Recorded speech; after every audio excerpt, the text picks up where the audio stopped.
Okay, everyone.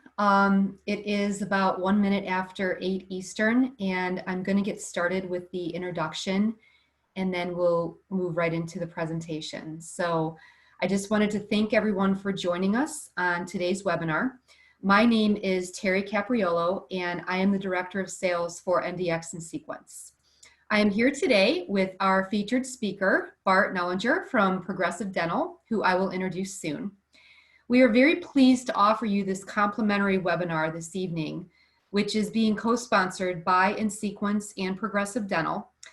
nSequence has been working in strong partnership with Progressive now for the last couple of years. This partnership has worked very well for both of our companies, and one of the biggest reasons for this is that we essentially have the same goals for our mutual customers to help support and grow your dental practices. How do we do this?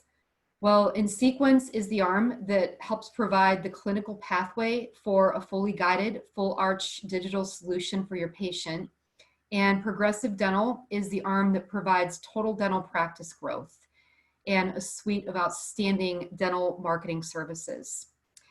Today's webinar is titled The Essentials for Qualifying and Closing Full Arch Cases Amidst the Pandemic. It's really amazing to think that just over 10 years ago, nobody really thought that you could do a hybrid on just 4 implants. And we were sort of in the infant stages of guided surgery. Kind of similar to how the world felt way back when about someone being able to run like a 4-minute mile before that was achieved. Fast forward to now, you can't even win a state championship with a 4-minute mile. Through 2019 and into early 2020, many offices were really starting to ramp up and dial in different equations for doing multiple hybrid arches per month. And then this pandemic hit. Everything stopped. And then things slowly started to pick back up. And what did we see as a result? Well, over the course of the last few months, we've seen some dental practices thrive and some really struggle. We have seen some practices bounce back, and some are even averaging over 20 arches per month right now. And there's some practices that haven't reopened at all. This webinar tonight will shed some light on how you can maximize your production despite all the current distractions and have your best months to date closing full arch and multi-implant cases. Just a couple housekeeping announcements. I'll be very brief with this before I introduce our speaker. Due to the high volume of participants, all of you are muted right now. In order to lessen any sound disturbances. However, we do welcome your questions. If you have any, please type them into the chat or questions box on your dashboard, and then at the end of the presentation, we'll have the chance to address these. I'm now going to introduce Bart. Bart Knellinger is the president and founder of Progressive Dental Marketing. He has helped thousands of dentists and specialists grow their practice via acquisition of big dental cases. Specializing in the full arch implant sector, Bart has generated thousands of new arches for clients all over the country. Bart is the keynote speaker for the Continuing Education Course Catalyst and the founder of the Closing Institute, which is the first ongoing mentorship sales training program for full arch dental implants in the country. Progressive Dental works with over 800 practices and has been named one of the fastest growing companies in the country for the last 6 years. And with that, I will now turn it over to Bart. That was a great introduction, Terry. You know, you're so right. Throughout this this entire pandemic, you know, ever since late March, we've been dealing with such a tumultuous time. I've had clients that have gone through the full range of emotions, I think, and you know, when you really think about it, I think we're all really lucky to be in dentistry. You know, thank God we're not in the nightclub industry or the bars or restaurants or hospitality, right? We are back to work. There's a lot of other industries that are not as fortunate as we are there. So we're back to work. We've kind of run the gamut in terms of the initial panic. And, you know, the panic turned to just a fear of uncertainty, just not really knowing, are they going to shut us down? When are we going to start back up? You know, are our patients going to come back to the dentist? Do we have to lay people off, let them go, shut it down? You know, there was just so much commotion, and so much uncertainty since March. It's been so nice to get back.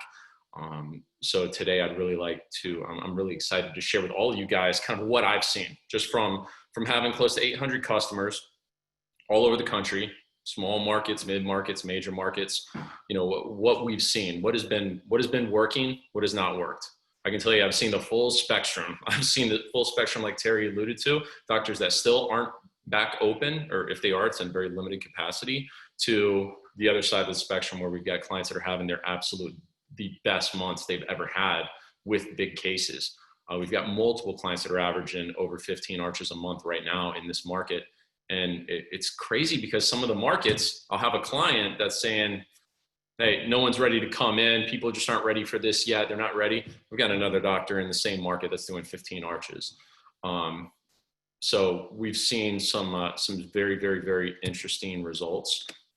And that's what I want to do for the next 45 minutes is really just talk to you guys about what are some of the keys in getting these cases closed during this pandemic. There's been some nuances, some things we've had to do with virtual consultations. There's a little bit difference in the phone work that we've had to do, a little bit of alteration in the sales process to get them closed. But what I can tell you is, by and large, generating the leads have not been a problem. It just hasn't been a problem. Even in April, when everything was shut down, the leads never stopped coming in. I mean, for the doctors that kept advertising, it's not like the leads stopped. People were still doing research. They were still at home. Matter of fact, the last 3 to 4 months, it's been the best months I've ever seen in my entire career from an advertising standpoint, because we've had such a captive audience. People that are working from home, people that are at home, the time they're watching TV is up, the time they're on social media is up, the time they're on YouTube and the search engines, all of it is through the roof. And the competition dropped tremendously. In April, it dropped by 85%. In May, it was down 75%. So getting the leads hasn't been a problem. Some of the problems have been once the leads started coming in April, May, June, July, the leads were coming in and people were getting overwhelmed, and then their schedule was filling up. So a bigger problem than actually generating leads with the marketing, if you're in the market and you're advertising, then you should have leads for sure, especially now. But where we're running into a bigger issue is, okay, how do we handle the leads efficiently? And how do we get these cases closed quickly so that we're not filling up our schedule with procedures and treatment that's not as productive as multi-implant cases and full arch cases. So I'll give you an idea in terms of some of our topics.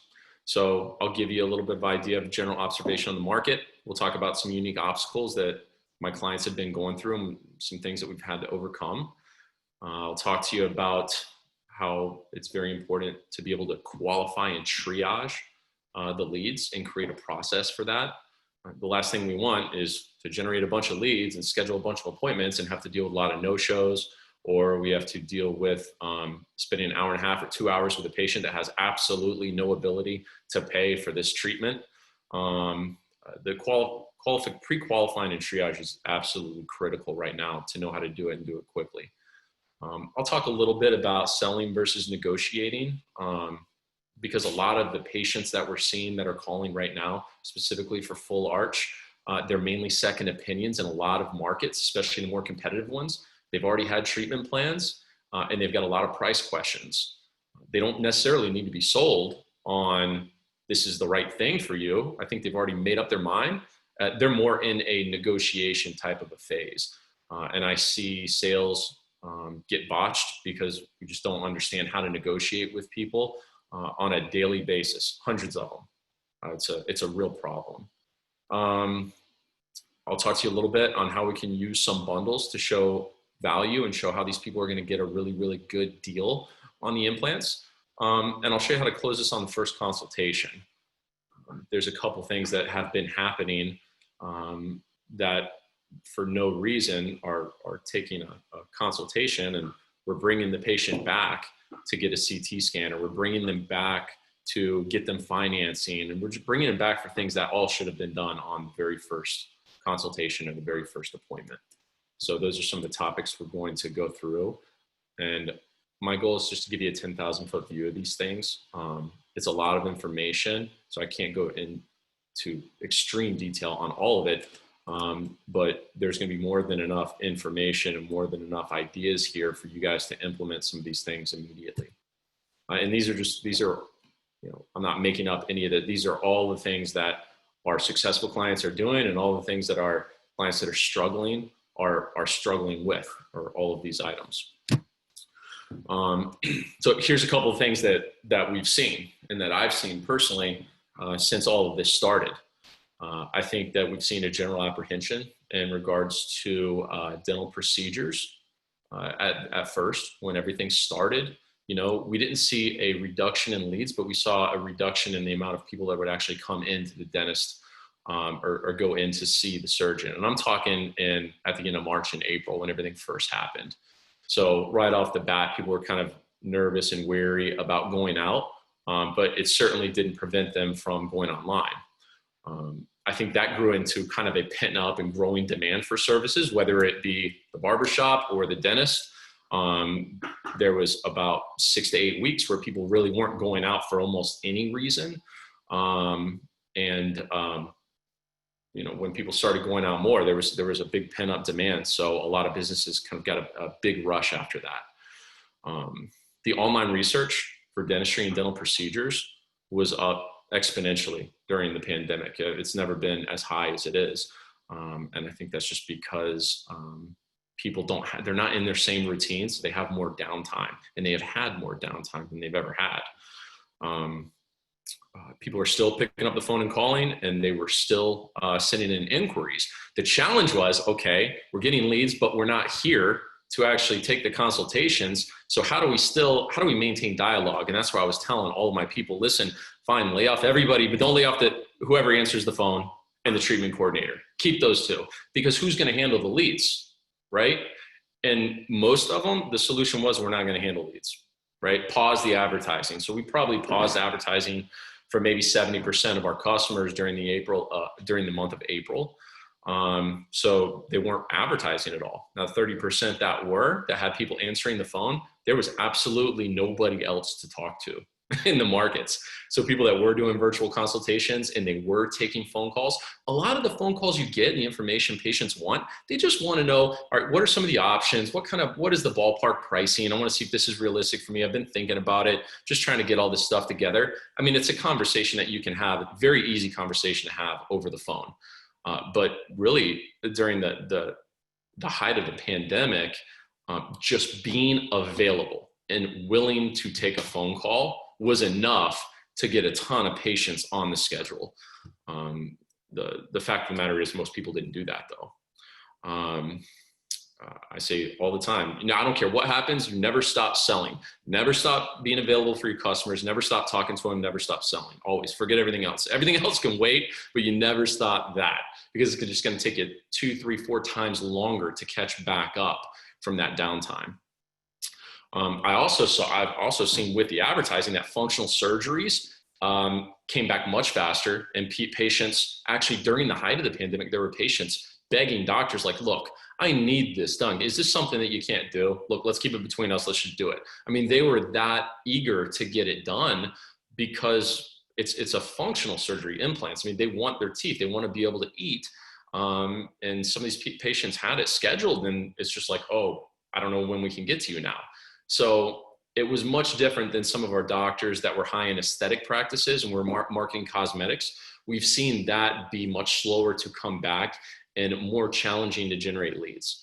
It has not been challenging to generate leads for dental implant cases or full arch cases. It's been easier than it's ever been. So from a cost per lead standpoint, it's better than ideal. There's no way it's going to keep up.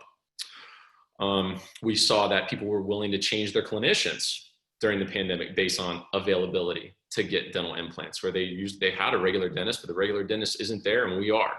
And they were willing to come in for a consultation and get it done because they didn't know when the other dentist was going to come back, and they wanted to have it done. So we saw kind of an unusual willingness of patients to go with a different doctor, even if they'd been going to the GP for a while. We saw a change in patients in the fact that they wanted more information over the phone. So, which I saw as a huge positive, because I'm like, guys, this is great. We don't have to just get their basic information, schedule an appointment. Let's get the whole first 10, 15 minutes of the consultation out of the way over the phone.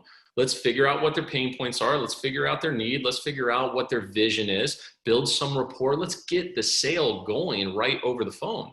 We can pre-qualify them. If financing is a problem, we can collect their information and get them pre-qualified right over the phone before they ever come in, right? Let's do as much as possible over the phone. It's always better to sell over the phone in person because you can hit so many more people. It's just so much more efficient. It doesn't really matter if you have a no-show or two and they're telephone appointments. It's not like you block time in the schedule.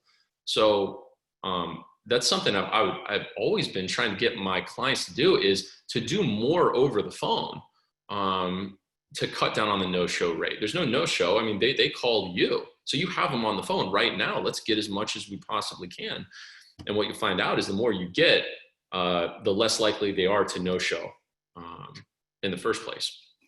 So we saw the overall cost per lead drop by 20% cumulatively across the board on all of our clients, which is enormous. And overall ad spend and competitiveness dropped by 80%.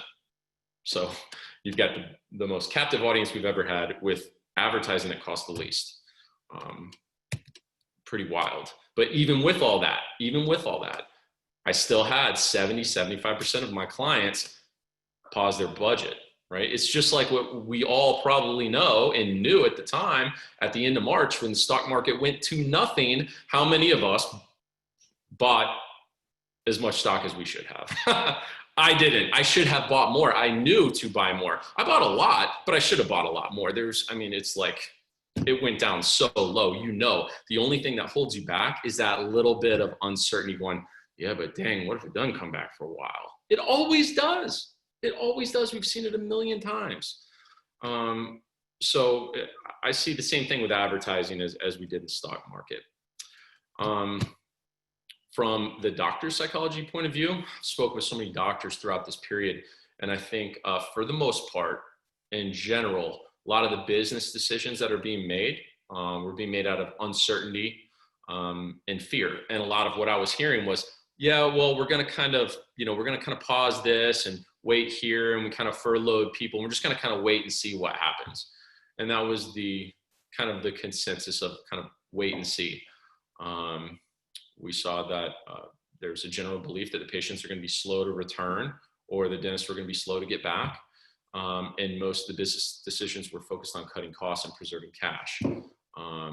Not everybody, but this is just the majority. And I don't think it's just the majority for our industry. I think this is the majority of business owners in general had this type of a mindset, and all of these concerns are valid. None of this is wrong.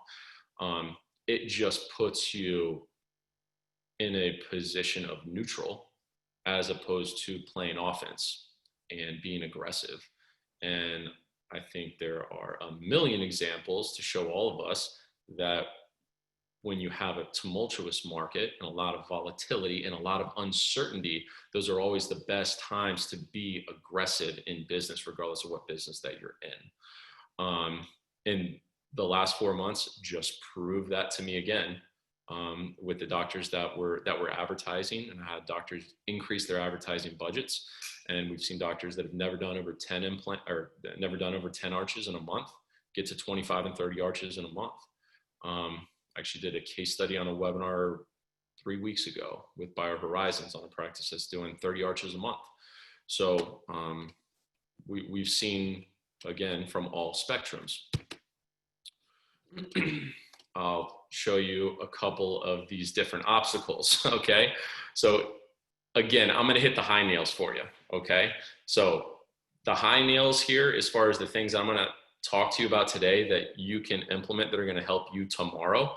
Number one, how do you pre-qualify the leads? How do we weed out prospects that don't have any money, right? It makes no sense to spend an hour and a half with somebody that doesn't have $100 and can't get financing. Why? What are we doing? It makes no sense. They should never even get to the doctor, right? Hopefully we can triage them over the phone or with the advertising, one of the two. If they come in, we're gonna triage them at first with the treatment coordinator, right? Before it gets to the doctor. They never even go to a CT scan, right? But I'm having tons of practices that are just scheduling them like everybody else. And you know, it's the full arch market, right? It's people with terminal dentition, people that haven't been to the dentist in forever, people with a lot of problems in their mouth. And a lot of it is due to the fact that, you know, they haven't spent any money on it. So, you know, if you get 100 leads, 30 or 40 of them probably aren't going to be qualified to make a purchase with full arch. So you have to be aware of that. And your goal is always want more leads, the more the better, but to be able to triage and qualify them quickly without creating inefficiencies within your schedule. That's big. We want to reduce the time spent with the doctor during new consultations. I tell doctors all the time, some of them fight me on it a little bit more than others, but I ask them and I say, look, why would you want to spend 20 minutes with a patient if they can come in, or 30 minutes with a patient, if they can come in and you can spend 10 or 15 and they move forward and buy it? Why would you want to spend a minute longer in dialogue than you need to for the patient to move forward? There's no reason, right? There's no reason. And you can't really do volume if the doctor is spending an hour and a half, especially with people where we don't even know if they're qualified. Meaning consultation went great. They're like, yeah, I love it. I want it. I want it. I want it. They're saying everything. And you get to the table with the financing and they're like, oh my God, $30,000. Oh, you mean Medicaid doesn't cover it? It's like, what are we doing? what just happened, right? None of it's good. We have to have something for that. I'm going to talk about converting price shoppers, because a lot of the leads that you're going to get right now are going to be people that are second opinions. And most of the time, their second opinions, it's because of their shopping price. Not necessarily looking for the cheapest, but they are looking for the best value. And we have seen that during the pandemic too. People going, hey, well, businesses are hurting a little bit. I should be getting a good deal if I'm willing to do this right now. We see that across the board in all industries. Maybe you guys have done that to other businesses where you think, oh, you know, I should probably get this is a good time to buy this. I can probably negotiate a better deal. Well, they think the same thing. It's just a consumer being a consumer. The only time they're annoying consumers is when there are consumers, but you guys are all consumers. I'm a consumer as well. It's just trying to get the best bang for your buck. And I'll show you how to close at a higher percentage with less consultations. Okay. So first thing, and for those of you that are going to take notes, this is a good time to maybe jot some things down that you want to work on. The first thing is a very, very important point. If you're advertising right now, and actually, I'm not even really talking to people that aren't advertising. We're talking to people that are advertising. They're already generating leads. If you don't have enough leads, if you don't have enough opportunities, you don't have to worry about closing them because you don't have opportunities. You need to worry about getting a marketing strategy together and actually getting out there and creating 50, 100, 200, 300 leads a month so that you're in the game, right? You're not in the game at 15 leads a month in full arch. You're just not. You're not there. You're not even there at 30. That's just not enough. So if you don't have enough opportunities, you have to start marketing. But for those of you that are marketing, the first thing to understand is that patients that are coming in that are not referred by other patients, they're not referred by doctors, they're not current patients, you don't have any relationship, they're totally unqualified, they don't need to go through the same exact patient exam process as everybody else. So you might have a comprehensive patient exam that you put patients that are referred from other doctors, or friends and family referrals are referred from another patient, and they come right in and you schedule them for an hour or an hour and a half exam or whatever it is. And that's fine. Keep that. Do it exactly the same. But for advertising purposes, we have to be able to get through a lot of leads in a short amount of time. And you can't tell somebody that's a direct to public lead that we don't have availability for 3 weeks. You can't say that, right? You just can't. You're going to lose them. They're going to call someone else. There's nothing holding them to you at that point. So number one is that we have to create a standardized system just to handle the leads. It needs to be some type of a truncated treatment planning process. What we use and what we teach is a 30-minute block, right? 10 minutes blocked with the treatment coordinator, 10 minutes with the doctor, and another 10 minutes with the treatment coordinator. These appointments will typically double or triple book them. Triple book them, because the no-show rate is higher on direct to public unqualified leads than it is on somebody that's qualified. If you're a surgeon, you're not going to want to fill your schedule up with direct to public implant leads to where you can't get in a referred arch from a dentist. That would be crazy, right? Those should always get priority. And then, you're going to block your time between 3 and 4, between 2 and 3, whatever it is every day. And we're going to see these, you stack them up, double, triple book them. And again, half or better, they're not going to get past the first 10 with the treatment coordinator. I'm going to show you how the treatment coordinator can pre-qualify and triage for you and what some of the nuances here. And by the way, everything I'm talking about in the first 10 throughout the pandemic is done over the phone. So patients that don't want to travel in right now or whatever, a lot of times say, hey, would it help if we did a virtual consultation? I could answer your questions right over the phone. Obviously we can't diagnose you, can't make a recommendation because we don't have a scan, we don't have any x-rays, we don't have anything like that, but I could certainly answer your questions, get you started. So a lot of this can be done right over the phone or in person. The reason why I like them to come in person, or why I always have, is because usually the treatment coordinator tends to be the most savvy and the most advanced in terms of their ability to influence and sell the cases. And sometimes the receptionist, whoever's actually answering the phone, is not nearly up to date with dental implants or the procedures or how to position and the sale to a patient as a treatment coordinator. So I get a little bit nervous sometimes if somebody that's really green is responsible for triaging leads, because you can turn people away that are good leads also. So again, different process. You can keep your entire process the same, but when you start marketing, if you're serious about doing, an arch a week, 2 arches a week, 3, 4, 5 arches a week, then you're going to need leads. So when you're getting your 50, 100, 200, 300 leads, you have to be able to get to all of them. So it needs a different process, a process that is going to account for no-shows and a process that's going to account for patients with no money, right? We have to be able to get those out very, very quickly. And out of the 100, get to the 20 or 25 qualified leads. Okay, so pre-qualifying and triage, why is it important? Well, it's going to allow you to handle more leads in less time. You're going to reduce a ton of wasted time with people who have no money. You'll drastically increase the number of new patient consultations you can see in a given month. So instead of, we usually see 40 new patient consultations, with my way, you might be able to see 150 because it's much, much shorter timeline. And we're not requiring the doctor to do a lot. The doctor's in there for 10 minutes, 15 minutes max. If they're in there more than that, they're talking too much, right? And they can just talking for the sake of talking. I've seen that too. The point is to build a relationship with the patient, which doesn't take long, get in rapport and get the patient moving forward with the treatment to where they feel really, really good about it. Ensure that none of the doctor's time is being wasted. We want to increase the sales efficiency. I don't care about the close rate. I hear this sometimes. People say, oh, we close, once we get them in, we close at 90%. Well, then you don't know what you're talking about, right? If you're talking about implants, you're either lying or you don't know what you're talking about, because you don't close at 90%. 90% of people that need implants, 90% of them don't have the money to buy implants. That's just the simple reality of it.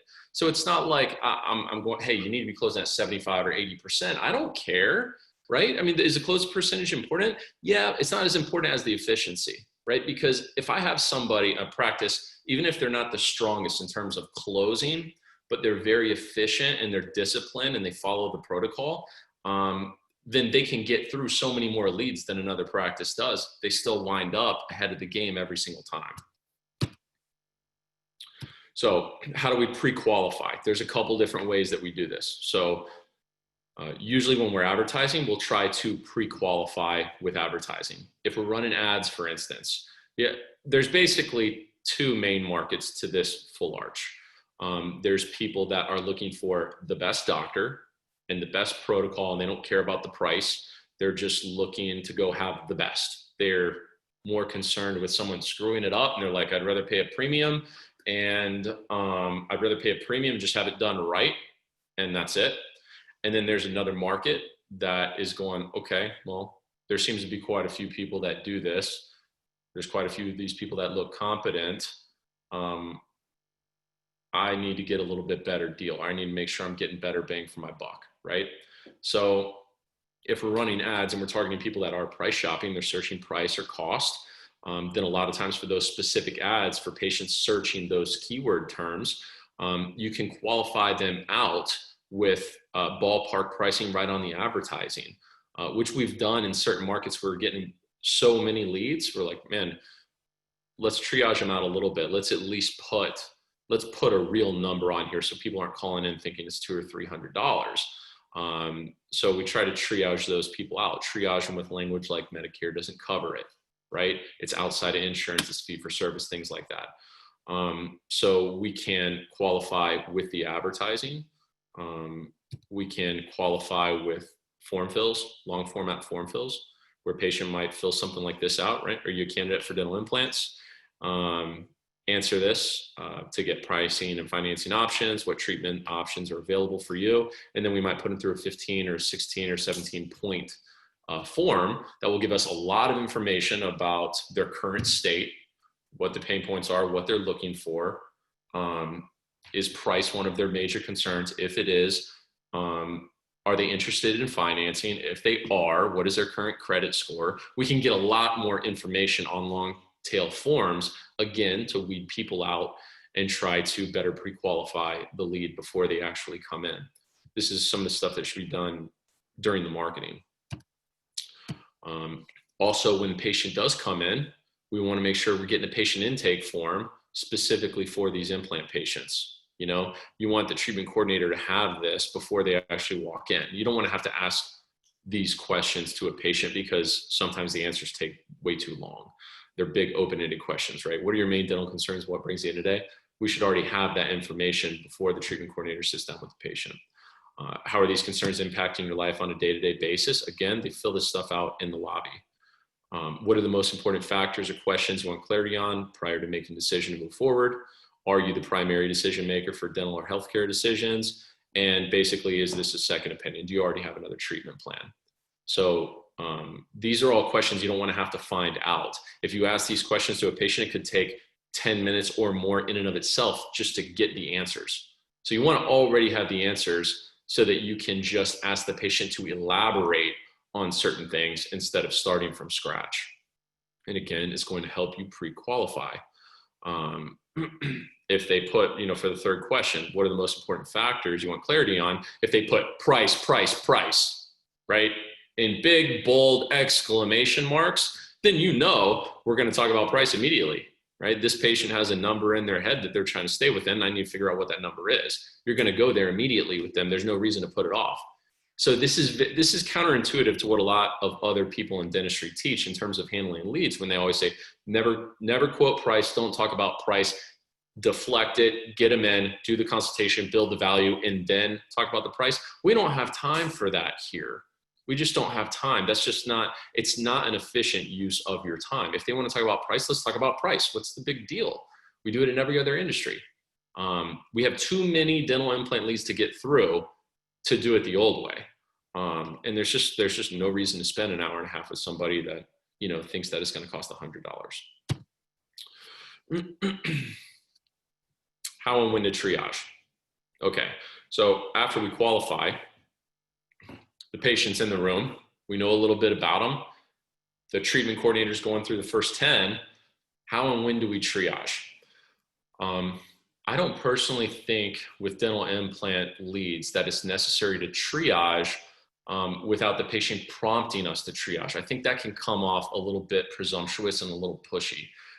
If a patient comes in and we immediately start talking about price and the patient hasn't brought it up, or we start talking about financing options, they haven't brought it up, or ballparks, they haven't brought it up, there's no reason, and you can turn off patients with that type of a thing. So I don't even worry about triage unless they give me a reason to triage, right?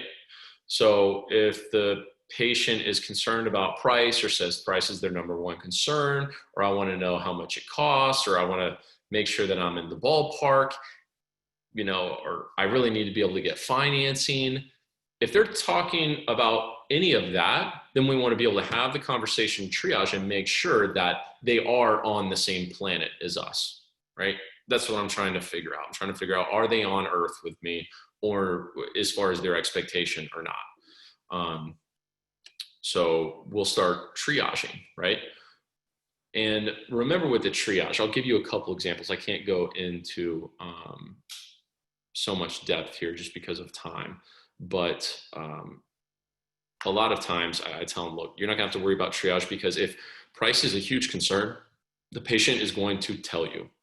Patient's gonna tell you quick, fast, and in a hurry. Usually they tell you over the phone, right? But if they actually get in and the treatment coordinator is going through the first 10 minutes and they're going through the patient education portion, the patient's going to stop them. They're going to say, okay, look, yeah, but before we take the CT and I meet the doctor and everything, can you just like give me an idea? I'm calling about all on four. Can you give me an idea, like how much is this, so I know if it's realistic or like if we're in the ballpark at all? You'll hear it all the time, all the time. That right there tells you I need to triage right now to make sure that we're on the same planet, because they're telling me in plain English that price is their biggest concern. Okay, so in that situation, remember, we don't have a CT, we haven't diagnosed, so I can't make a recommendation. We don't even know what they're a candidate for at this point. So my tactic is not to necessarily give them a number. My tactic is to get a number from them, right? This is more of a situation of a negotiation, right? Where they're looking to bargain, right? But in a negotiation, the first person that gives a number is always in the weaker position. That's why when you're like, oh, well, how much is this? And everyone's like, oh, crap, I don't know. What is he going to pay? Before I say it, I don't want to blow him out of the water, but I don't want to go too low. That's where the whole negotiating thing comes from. So what I see a lot of times, those patients, I'll look at them and say, all on four is just one of many full arch options that we have. There's a lot of different ways to do this. It sounds, based on everything you're saying, that you are going to be a pretty good candidate, or a really good candidate for some type of full arch option. But we have different options at different price points. But it sounds to me like you have a number or a price in your head that you're trying to stay within, maybe. So maybe it's easier if you tell me what you're trying to stay within in terms of what you're thinking about investing in your teeth, and then I can just back into it and say, okay, well, for that ballpark, here's about what the best that you would be, the best we could do for that, or here's what you could get for this, here's your options for that. So, I mean, what are you looking? Are you in the $10,000 ballpark, 30,000, 15, somewhere in there? Like ballpark, what are you looking to spend?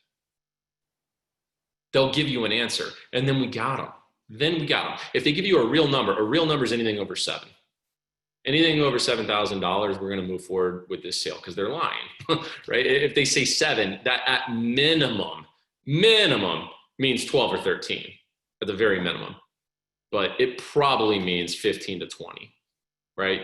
Because most of the time when they give you that number, what they're talking about usually is a cash number, right? $7,000, what I can pay you. That's usually, in my experience, because a lot of times I've said, okay, well, $7,000, you're in the ballpark, but let me ask you, I mean, most people that come in that go forward with full arch treatment, usually they don't come write a check for the whole thing. So if you have $7,000 to invest now, would it be easier maybe to not put $7,000 and write a check so it's gone all at once? Maybe we take the entire cost of the procedure and spread it out over, 90 months, give you a low affordable monthly payment, something like that. Would that help? Would that make it easier? Then maybe you could get a better option and, not hurt your cash flow so bad. But these are like easy conversations to have with the patients. Very easy conversations. They want to have them. But the main thing, don't give them a ballpark right now. Make them give you the number, because I'm trying to figure out if they're real or not. If they're real, now I'm going to go in and I'm going to ballpark them. You know what I mean? After they say $7,000, then we go and we say, look, with full arch options, there's several different types. The basic full arch option, the basic of the basic is the denture, right? Denture held down with adhesive, blah, blah, blah, and you're showing them the denture and you tell them, this is, anywhere from $3,000 to $4,000, right? You should price your denture stuff high so you don't mess up and sell a bunch of them. Your next option will be your removables, right? So implant supported denture, locators, bar over, whatever it is that you sell, explaining, this is about anywhere from 10 to 12, 10 to $13,000. So you're in the ballpark there. And then you have your full arch fixed, which is with a totally different type of material. This is going to be zirconia, or this is going to be nanoceramic, or whatever it is that you're selling. Explain to them and say, this is going to be anywhere from 22 to 30, something like that. So I go ahead and hit them with the price options because price is already there, but I'll go through that if they give me a real number. But if I ask them, what are you thinking about investing? They go, oh, I'm just hoping that Medicaid's going to cover the whole thing. I don't have anything. I absolutely cannot put a dime down. Well, Medicaid doesn't cover it.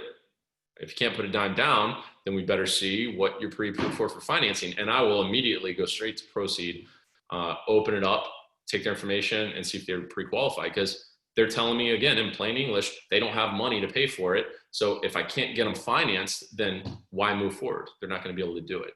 Then I give them a worksheet that shows different things to look at, right? Do you have a Roth IRA, credit cards, 401k? Do you have equity in your home if they're over 62? There's all these different ways for them to liquidate assets or find money to move forward. But that's how we end the call. Give them the worksheet and let them go home. But you never triage. If you're going through the process and they don't bring up price, don't worry about it. It's not a big problem. It might happen 1 out of 100 times, guys. But usually, if price is their number one thing and you need triage, they're going to ask you about price, and then go ahead and do it. But always get a price from them before you quote them. It's not even a quote. It's really just a ballpark. Okay? Because in your mind, you're going, I got 2 more people in the lobby. And we're not going to waste time here. Okay? So prior to the patient meeting with the doctor, treatment coordinator, within 10 minutes, all this happens. You're building rapport. You're pre-selling the surgery or the procedure that is most likely based on what they're saying. Use that patient intake form so that you can use leading questions and pace and lead and keep them on track. Can't ask open-ended questions. Can't walk in, building rapport, talking about the weather for 5 minutes. It's a complete waste of time. You don't do it, right? If you want to get in good rapport, have good relationships with the patients, then all the dialogue revolves around them and what they are going through and what they want. Everything I talk to you is going to be about what you want. And that's how you get in the best rapport with them. You don't get in good rapport by wasting time and talking about things that have nothing to do with why they're there. And make sure you get the CT scan prior to sitting the patient down for the doctor. So the doctor's going to have the information. They're going to have the CT scan, and they're going to know all the information that you gathered from the patient. Doctors, the 2 things that we have to have: confirm candidacy for the procedure and create and build confidence for your recommendation. But for the love of God, please make a recommendation. 1 recommendation. We have a group called the Closing Institute, and we record the consultations of the treatment coordinators in there, and we watch them and we grade them and we do webinars on them and talk about them. And it's amazing how many of the treatment coordinators are put in a position where they can't close because they don't have anything to close on, because the doctor didn't make 1 recommendation. So they literally sit down and go, okay, well, you got 3 options here. And I'm like, what? 3 options? There's not 3 options is going to you couldn't think of a better way to get the patient to tell you, let me think about it, than to give them 3 options to think about. You're giving them too much to think about based on what they're telling you they want. If they want maximum function, they want great aesthetics, they want minimal maintenance, they want maximum longevity, you're recommending full arch fixed. So recommend it. It's based on what they're telling you that they want. Okay, so you make that 1 recommendation, and the treatment coordinator is closing that recommendation in the back. But please make a recommendation. Do not give them multiple options. Make 1 recommendation. And if you get the feeling when you make the recommendation that the patient is not on the same page, then you can't really move forward. You have to make sure that the patient knows they're a candidate. They know that you're excited about it. You think they're going to get a great outcome. And you think that that procedure, the clinical outcome, is going to give them everything that they're saying that they want. That's it. You do that, we can close it. The treatment coordinator is going to be able to do their job. If you don't, and they have multiple options, you make it infinitely more difficult for them to close. So allow them to actually get these deals closed. You want to show them a deal, right? We want to use bundles. You want to show them that if you're doing full arch zirconia, that case is going to be, retail out for $39,000, even though right? When you go through this with them, you might mark off all the stuff that you're giving them for free. So the 39 is going to turn into 29. You show them a $10,000 discount, right off the bat. But you want to preemptively show them that they're getting a good deal, because if you don't, if you do all this and you just show them 25 or you show them 24, they still look at it as full retail. And in their head, they're going, I don't know if is it a good deal? Sounds pretty good. I'm just going to check around though. And the brain's telling them, don't do it right now. Don't do it. This is your first quote. Get another quote. Don't be dumb. That's what their brain's telling them. So what we do is just kind of organize their thought process, and you set this up to where the brain already goes, oh, I know I'm getting a good deal. I know I'm getting a good deal. I'm already getting a 30% discount. I'm already getting a 20% discount. It's super important. I don't care if they came in asking about price or not. Always, always, when you close, show the patient that they are getting more value than what they're paying for. If you're not doing it right now, then I guarantee you're losing unbelievable amount of business to competitors, because when they leave your practice and they go to another competitor, if they do it right, or if their prices are lower, you're going to lose them hands down. And then that's just going to be sitting on your books as unscheduled treatment for forever. And then again, we close with confidence. And then you can be ready with your options or change a treatment plan. Okay. So let me go through this real quick, because this is something that I've seen during this era as well, that has hindered a lot of people in closing these cases. So I'll look at some consultations and they'll come in and they'll say, okay, here's your option. Here's how much it costs. I'll go ahead and get you some financing options. They'll go straight into the financing. Or they'll present 1 or 2 or 3 treatment plans all at the same time. And I think that it needs to be said, when we make a recommendation, what's our number one goal? Our number one goal is not to get a deposit. Our number one goal is not to get it scheduled. Our number one goal is not to get it financed. Our number one goal is we make the recommendation and they pay in full right now. That's the best that we can do. So that's what we go for. And it's amazing. Just ask them. We had a day of observation up at a doctor's practice who actually closes a lot of full arches, by the way. He does probably 20 to 25 a month. And one of my trainers was there sitting next to the treatment coordinator. And the guy's like, oh, okay. I like it. Sounds good. That's what the patient said. Okay, sounds good. And she goes, okay. So how do you want to pay? And the patient's like, I don't know. How do you want me to pay? And she's like, however you want to pay. He's like, okay. Well, like now, later? And she's like, oh, either one, but whatever you think. Like, okay, all right, I'll pay later. Like, okay. And just scheduled it. And I'm like, what? You tell them, no, you can absolutely pay in full now. You can pay with a credit card. You can pay by check. Bag of money works. Whatever. What do you want? You want to pay by credit card? And take the credit card, right? Or you close and they say, oh, yeah, I wasn't really expecting to pay for the whole thing right now.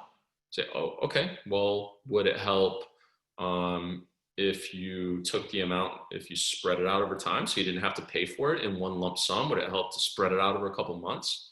They have to say yes to that before I give them financing options. Because I'm not going to give them an option and they look at the payment and they go, that monthly payment's too high. I'm going to first ask them, would it help if I could spread it out? If they say yes, I'm going to say, okay. And what kind of payment would be easy? Are you talking $500 a month, $600, $700 a month, $300? Like what ballpark would make it easy for you? Because there's a lot of different financing options. They'll say, oh, $400 a month. Always get a number from them, because then when you go and do it and you give it to them, they're not going to contradict it because they asked for that number and then you did it. So it's done, right?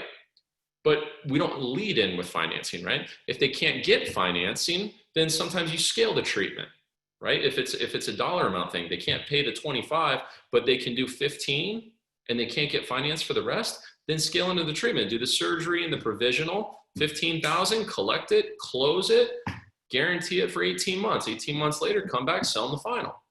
That's scale. That's your next best option. They can't do scale the treatment down. Change the treatment, okay? We can put you in a removable that can later be converted to fixed. right? This is going to be in the $10,000 ballpark or 12 or whatever it is. And then, your final option, whatever that is. But you don't go to the second option until the first one is blocked. And you don't go to the third option until the second one is blocked. We don't give them all of these at once, ever. That's a train wreck, total disaster for your case acceptance. So make sure that we're trying to close, that we're given an opportunity to pay, and we're going in the right order here. I know there's some questions coming in. I'll get to them in a second. But we do actually have some courses coming up again with nSequence and BioHorizon. So we're going to be in Las Vegas, September 25th and 26th. So it's 2 days basically on everything that I'm talking about right now. We had to change up the curriculum just to account for some of this new stuff with the times that we're living in. But there's still so many people on the sidelines, so many people crying, and so many people watching too much of the news, and they're too busy worried about the freaking pandemic, and they're not worried enough about growing the business and being successful. And I'm like, man, if you gave your business half the thought that you give to this virus, well, you would be killing it right now. So there's so much, I feel like there's so much opportunity for everybody to do really, really well right now. That it was important for us to get back out there and start holding the meetings again. So we're taking all the precautions with the meetings, only a certain amount of people in the room. We go over a certain amount, we get a bigger room. But September 25th and 26th in Las Vegas, November 20th and 21st is in Bethesda.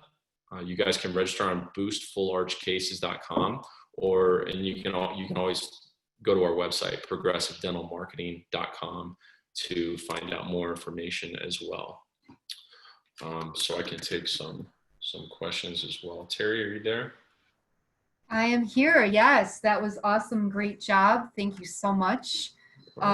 We do have a few questions, and we're still, I think, under time. So let's see what we can do. One question: can you do pre-qualification over the phone prior to setting an appointment? Yeah, for sure. For sure. That pre-qualify everybody, I think maybe what they mean by can you pre-qualify them is, can you pre-qualify them financially? You don't have to pre-qualify financially if they're not talking finances, right? So if someone calls in, they go, hey, how much are you guys charging for full arch? Then by all means. It's not really pre-qualifying, it's triage at that point.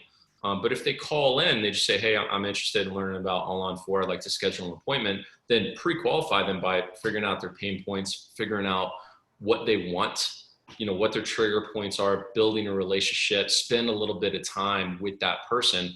But yes, if they say, how much is it? Or can you give me an idea of ballpark pricing or whatever, then immediately qualify, triage, go right into, get a dollar amount from them to see if they're on planet Earth with a real number.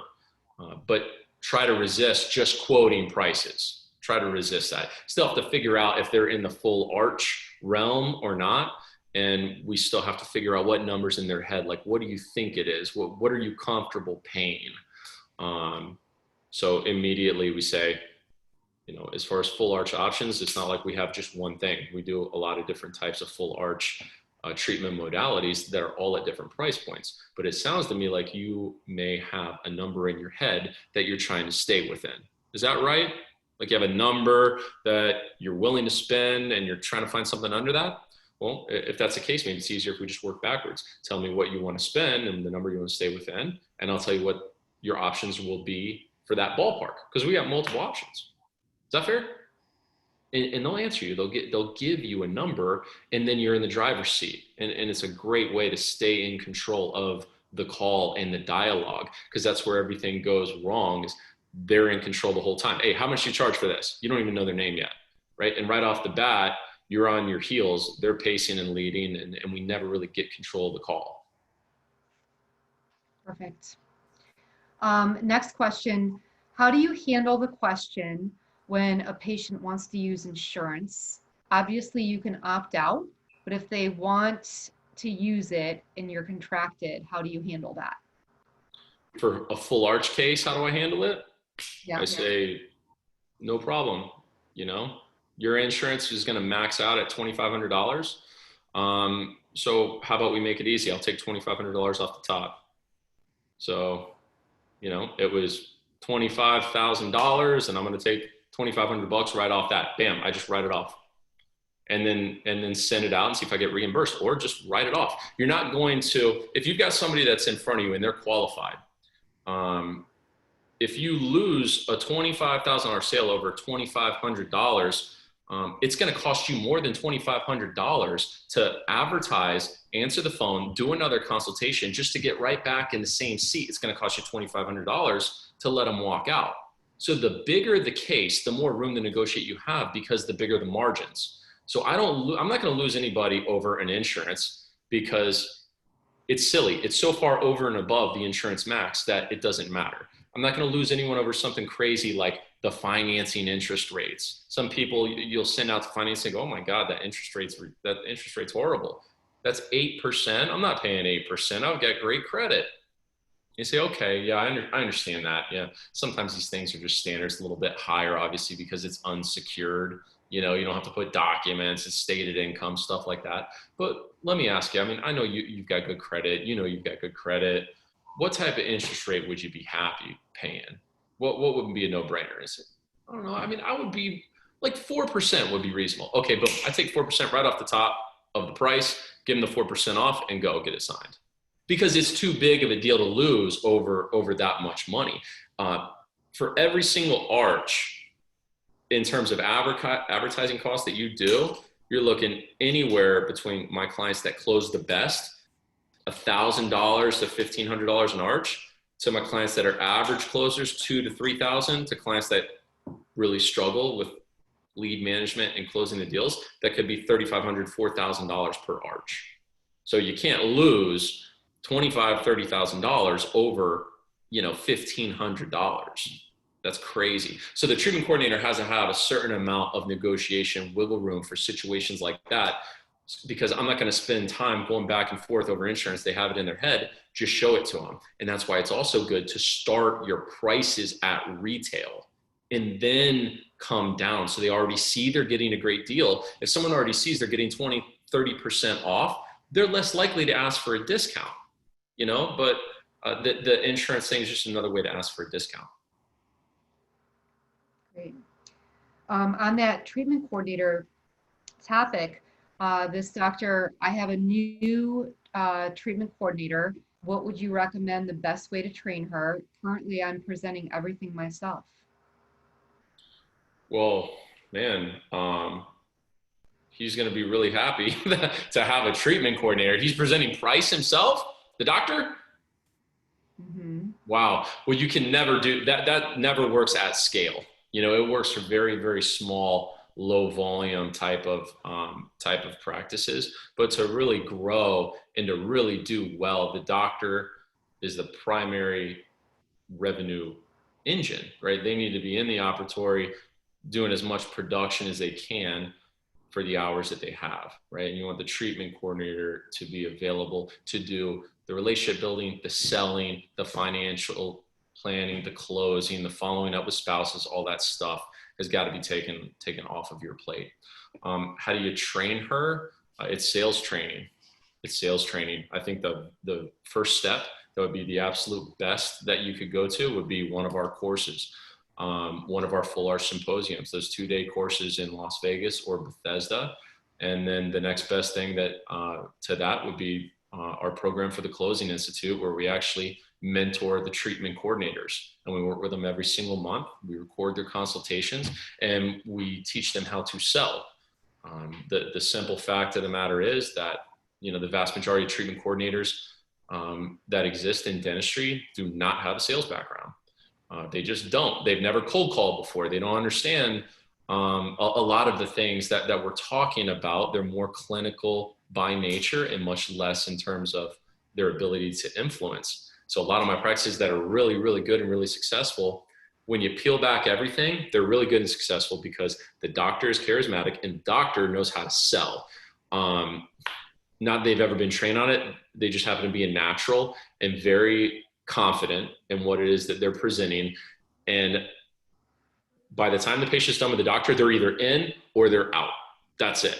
But a good treatment coordinator can take somebody that goes from the doctor and they're on the fence. They're still on the fence. They're not sure. Or they're going, man, I love it. And I love the doctor. I love the procedure, but that price is too high. A good treatment coordinator can turn that around and get them to look at that price in a totally different light, reframe the whole thing to where they go, you know what, that does make sense. Yeah, this is no, you know what, let's do it. Here, this is a no-brainer. Bam, sign, pay. Most treatment coordinators, if it's not done by the time it gets to them when they're closing, and it's just a matter of getting the financing paperwork and getting it done, most of the time they're not going to be able to bring someone back or convert somebody that's on the fence just because they've never really done that.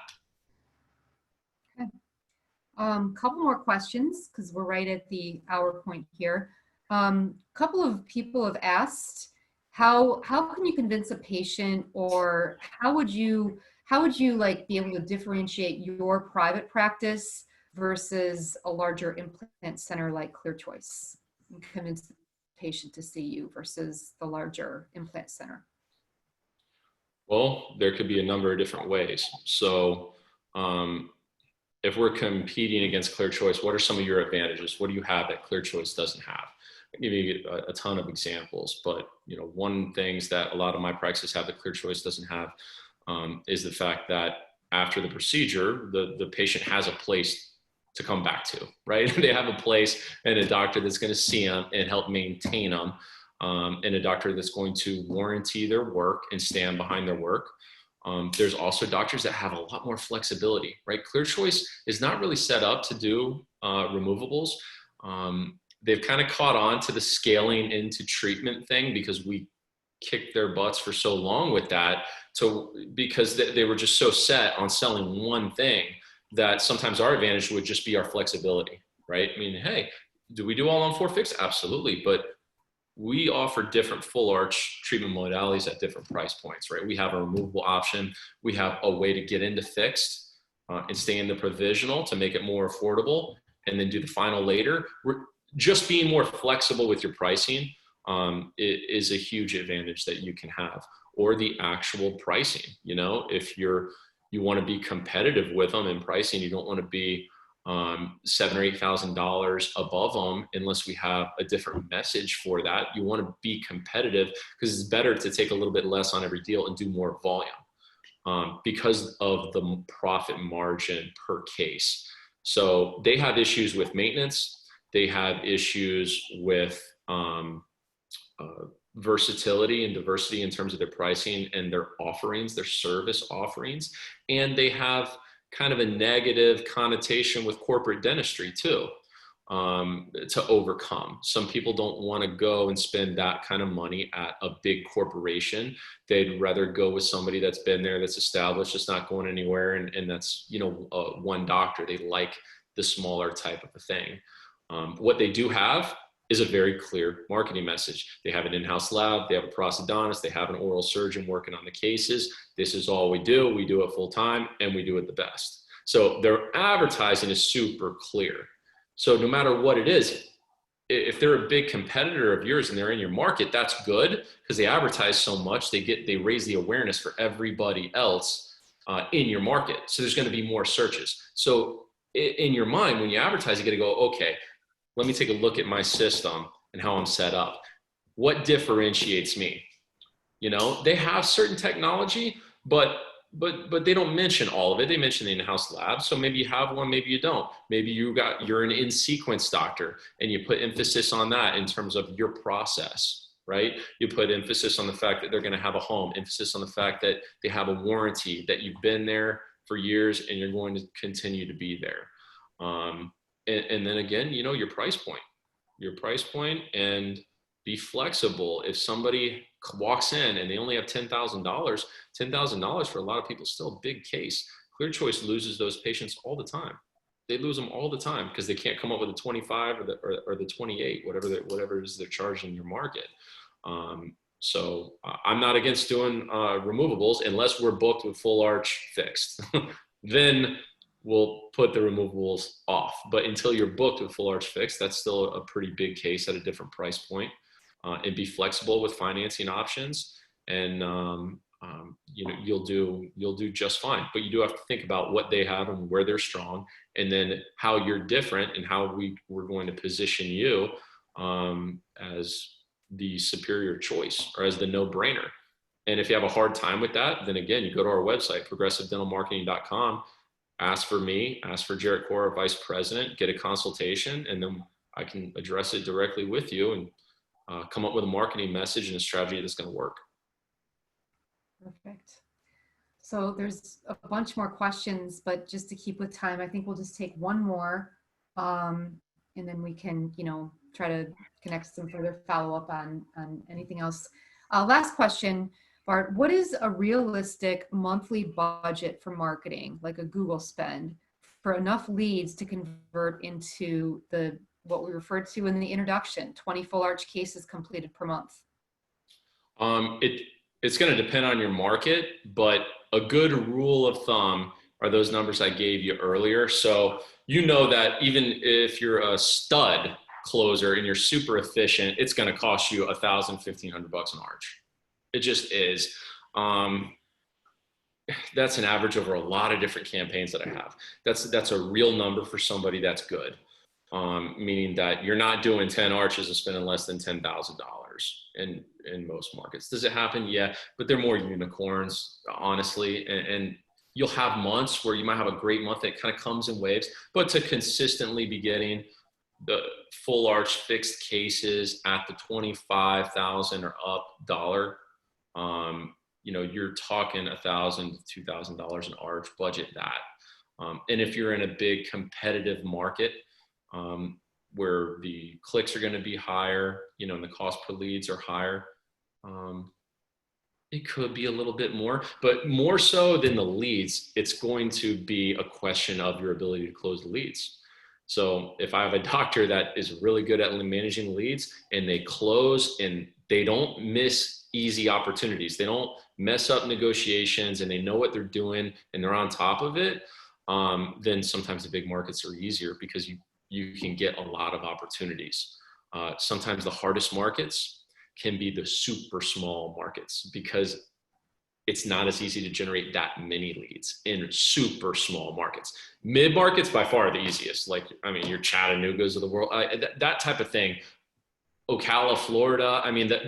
The mid markets are, San Antonio, stuff like that. Those are the easiest markets. Easy because it's lower media costs, plenty of people, plenty of demand, less competition than your New York, Miami, LA type areas. Those are the easiest. The small markets being the most difficult, but take those numbers.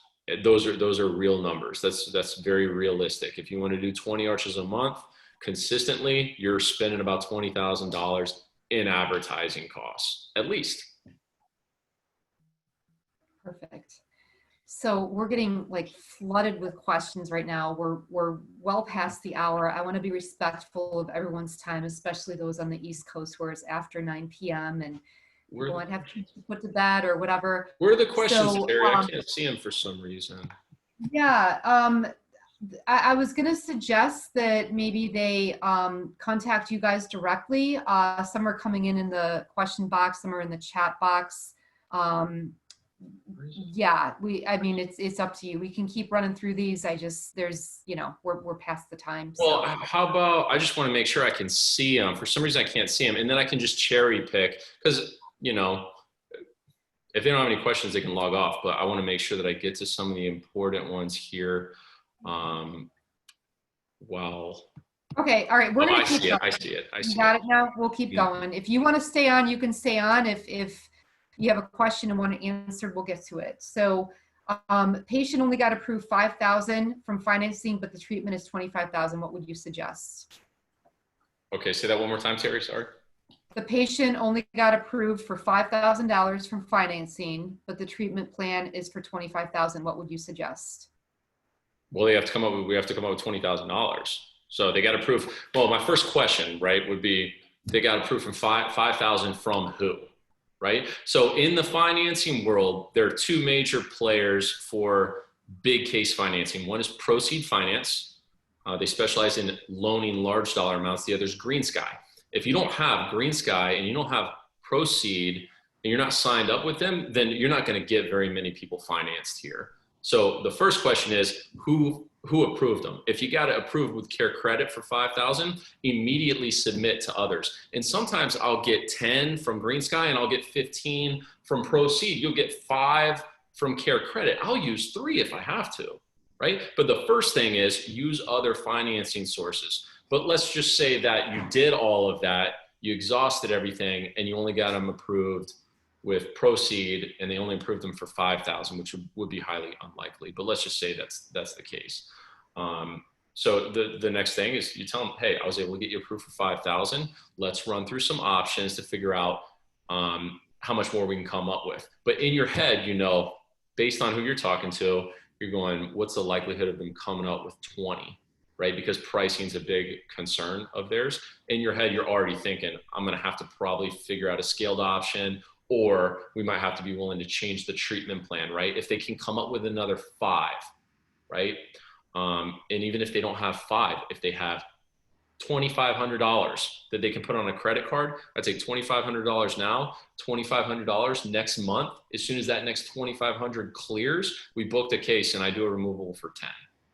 And then they can convert it later. And hopefully with whatever financing company that you're working with on the 5, hopefully after 6 months or 10 months of good payments, you can call them and say, listen, obviously they're making their payments. This was a good investment. We want to refinance it. We want to get more credit freed up. They want to go to convert this to a final now. So will you give us more? And Proceed does that all the time for patients that maybe they only get 10 or 15, and we do a scaled option. They do it almost automatically. 10 months of good payments, I'll automatically approve them for the last 10 or 15,000 to get into the final.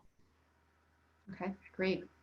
One person said, please keep going with the webinar. Another one said, thanks again, Bart. Thanks again for all the work you've done for me. I think we have 2 more good questions to get to here. One is, if you have multiple offices with multiple doctors, how do you keep your treatment coordinator to close on all cases? Do you suggest one office is the main full arch office, such as 3 offices and at least 3 to 4 doctors doing the full arch case?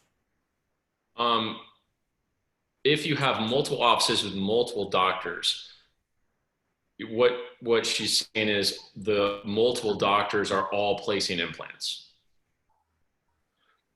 Then you need more than one treatment coordinator, right? Unless you have, here we go, such as 3 offices and at least 3 or 4 doctors doing full arch cases at each office. If you're going to be doing full arch cases at each office, it makes sense to have the treatment coordinators there. Now, there are some models where I have clients that have 5, 6 locations in a market, but a lot of the locations are based around general dentistry. And I'll say, listen, you can do all these advanced procedures, or they might have a surgeon on board or something. We'll take one location and make that the surgical center. All the rest of them will be advertised as general dental practices that will refer to the surgical center. And then the surgical center will market on its own the high-end procedures, but that's where everybody will go to have their consultations. But if you have 3 locations and you have doctors that are all able and willing to do implants at those locations, then you're going to need more than one treatment coordinator.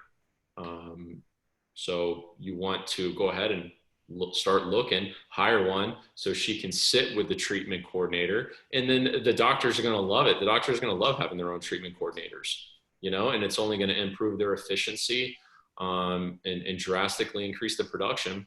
When you get somebody that's really good, they can double your practice. Great. And this is, I think you'll probably love this question, Bart. There's a lot of marketing firms out there. What makes Progressive Dental the undisputed leader in full arch? Well, I'd say our experience, there's nobody even close that's run more full arch campaigns, good and bad, right? I've messed them up every single way that you could possibly mess them up. And we've done campaigns have done amazingly well. But in our industry, in the marketing industry, it's very out of the ordinary to help your clients with the sales part. That's very out of the ordinary.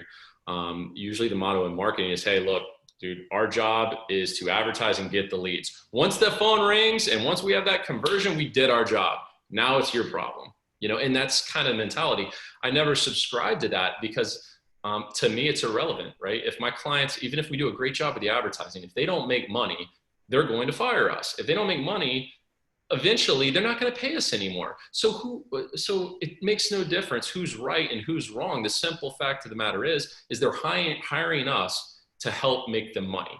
So the reason I set it up as a full service agency, and we're the only full service agency that exists in dentistry by far, is because I didn't want to be tied down to only doing digital or only selling websites and creating these templated bundles that packages at $2,000 for social media that don't do jack.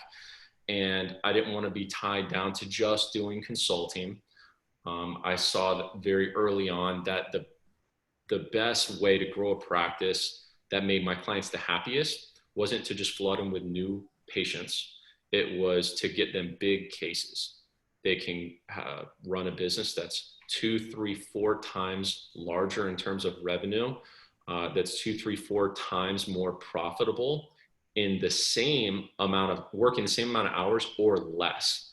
So we've kind of hung our hat on functional surgeries, specialized in advertising for big cases. But for all the work we do on the marketing end and the videography end and the photography and everything we do, as far as all that custom work, it's all matched by what we do from a continuing education standpoint, what we do from a mentorship standpoint, team training and coaching, and helping the doctors with kind of odds and ends things just in terms of running a business. My model is not an easy model to scale. If we just sold websites and did nothing else, I could probably have 5,000 customers by now and have a heck of a lot bigger business. But in order for us to do what we do and have any level of predictability, then we have to be willing to buy media and run TV in a market if that's what's necessary. We have to be willing to do social media if that's necessary, or go out and interview the doctor if that's necessary, or train the staff. Whatever is necessary, that's what we do. And I think that's really what sets us apart. It's not the size of the company, how many employees or anything like that. It's really our commitment to partnering with the doctor and doing everything that we possibly can. You guys have to listen and do it, but we're going to do everything we possibly can to give you every opportunity to make a really, really good return on your investment and change the way that you practice. Awesome. So I think we got to everyone. Cool. Yeah, and I just want to thank you for the time tonight. You did an awesome, outstanding presentation. Really appreciated all those who were able to attend, the questions that we got.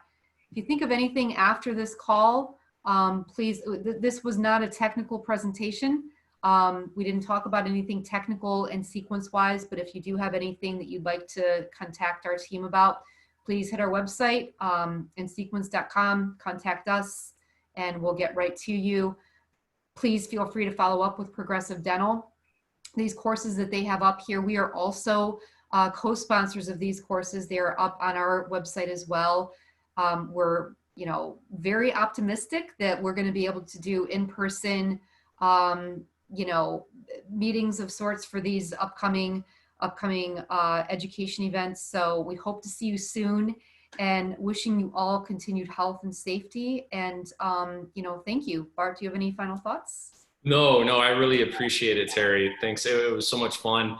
Love collaborating with you guys, and we're super grateful to be a part of your team, and your technology's helped out so many of my clients. We advise everybody to get into it. We absolutely love it. So thank you for helping to put this together. It was my pleasure, my honor to speak for you tonight. So anything you need, we're here for you. All right. Thanks so much. Good night, everyone.